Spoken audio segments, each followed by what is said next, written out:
A recent investigation indicates that Bob Hawke, Australia's Prime Minister from 1983 to 1991, worked as a U.S. intelligence informant for a period. This covert partnership had a significant impact on Canberra's politics. The shocking revelation was made by academic Cameron Coventry, who examined diplomatic cables from official archives and discovered that while serving as president of the Labour Party and leader of the Australian Council of Trade Unions, ACTU, the man who would later be known as the People's Prime Minister passed on sensitive information about the government, the trade union movement, and more to Washington. The uncovered documents, which span the years 1973 to 1979, aren't clear on when Hawke's undercover stint as an informant began and ended. In his analysis, Coventry points out that throughout the same time period, a number of notable Australians, including federal ministers, state premiers, and political party leaders, maintained covert ties with U.S. officials. The sheer volume of cables referring to Hawke's deals, on the other hand, indicate that he was especially entrenched in the practice. Hawke's motivations for joining the arrangement are unclear, but according to the academic, he wanted to persuade the U.S. that he could be trusted as leader as he prepared to enter Parliament, so he promised to keep diplomats up to date on everything and anything that might be of concern to Washington. To prove he could be trusted, he offered a steady stream of reliable intelligence, including advance warning and insider information on planned strikes and industrial action by workers at large U.S. firms with Australian operations. He even reported on contacts with significant persons and groups in other countries, notably the UK Labour Party. Surprisingly, the cables reveal that he was being intensively monitored by U.S. intelligence on these trips, apparently unknowingly.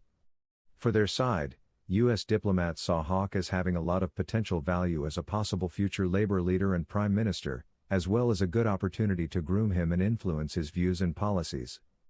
They also intended to protect Australian defence sites, among other vital interests.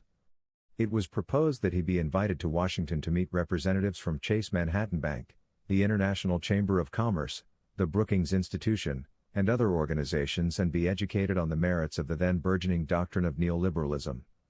I wish to emphasize how important proposed visit of Bob Hawke to U.S. can be. There is little doubt that he has major potential. He has every prospect of being a major figure on political scene for next 20 years or so, and it will be worth our while to make a real effort to develop a worthwhile program for him, a May 1974 cable states.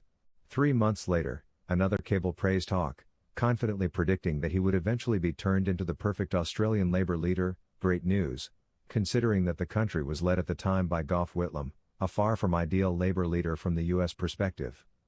Whitlam was a maverick social democrat who made it obvious that his country would no longer be governed by foreign powers when he was elected in 1972 on a tide of popular discontent, large protests, and growing progressive attitude.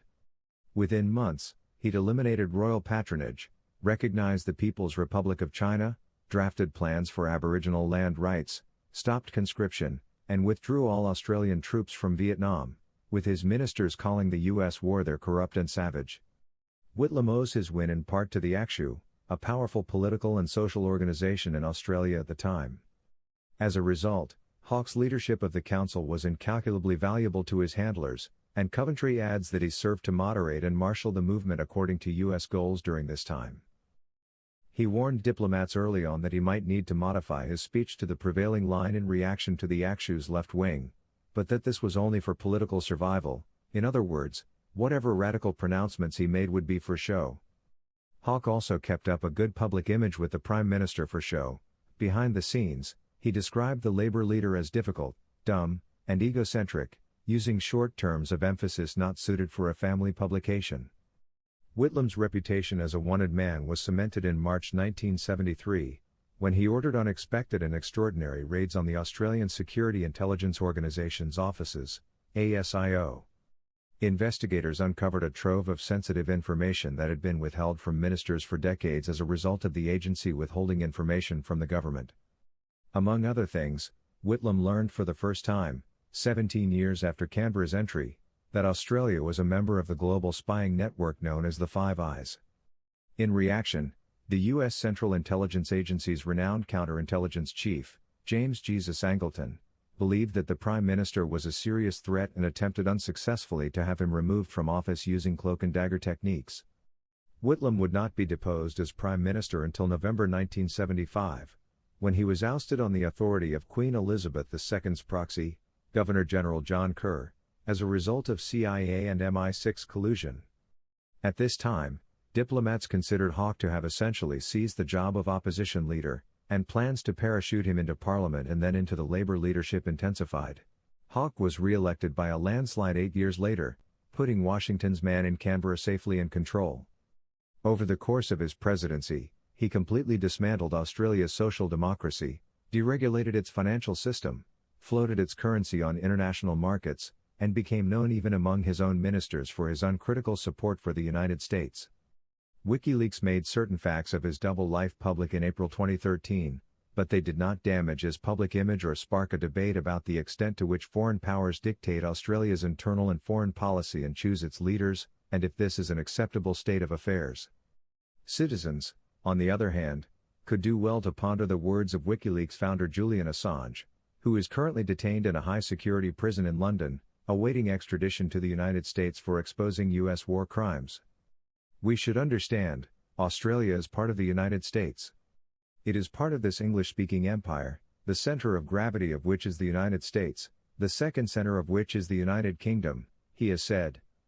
Australia is a suburb in that arrangement. Our capital is Washington. The capital of Australia is D.C. That's the reality, that's where the decisions are made.